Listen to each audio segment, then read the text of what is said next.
But that was definitely a panic mistake by Villeneuve, who'd been doing so well at protecting his lead, and now, of course, Piquet's got a clear run, except, of course, he's got Rosberg to think about, who, in the early part of the race, appeared to have slightly less speed on his own than Piquet, but things can change, and we'll wait and see how they settle.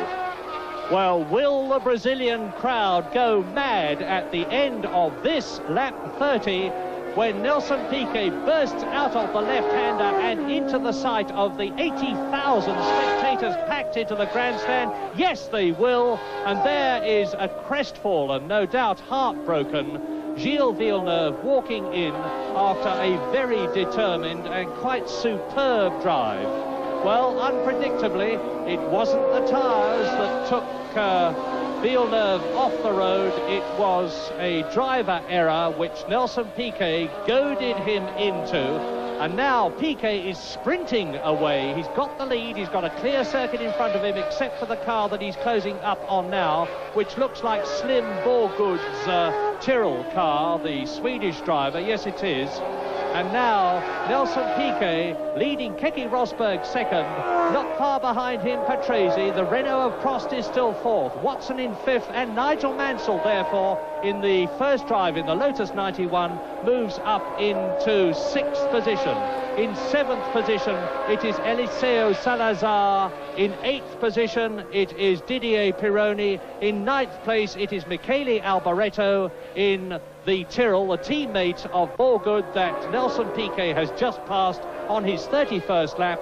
And we are almost exactly, in fact exactly at this point, a half distance of this Brazilian Grand Prix, where we have seen Didier Pironi drop out of the running with a spin, a very clean start which Villeneuve took the lead at straight away. Villeneuve held the lead for half the race distance with this enormous scrap between Piquet, Patrese, Rosberg, Prost and Arnoux surging on behind him.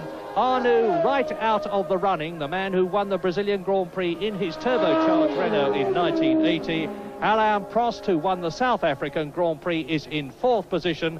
And for the moment, and I suspect it is only for the moment, as we watch number 6, Keke Rosberg in second place, Nelson Piquet holds a secure lead.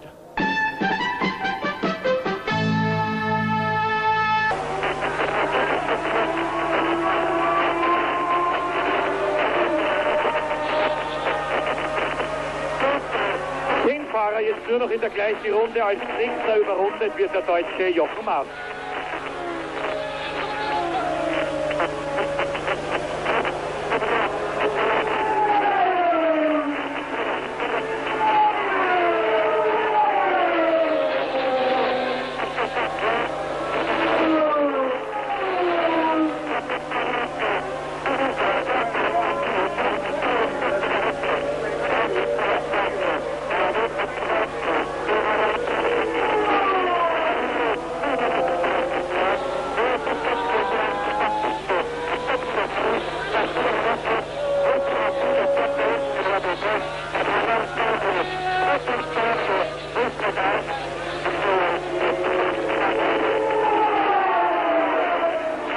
Mittlerweile schon in der 32. Runde.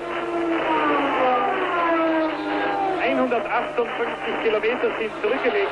Halbzeit im Grand Prix von Brasilien. Piquet, Rosberg, Patrese, Prost, Watson, Mansell, Winkelhoff, Pironi, Alboreto, Maas, Borgood, Charrier, Serra und Salazar die ersten 14. In der gleichen Runde aber nur noch 9, als nächste überrundet wird Alboreto. Allerdings legt sich der junge Italiener glänzend, liegt an 9. Stelle, Rückstand 43 Sekunden nur auf den 9 führenden Nelson Piquet.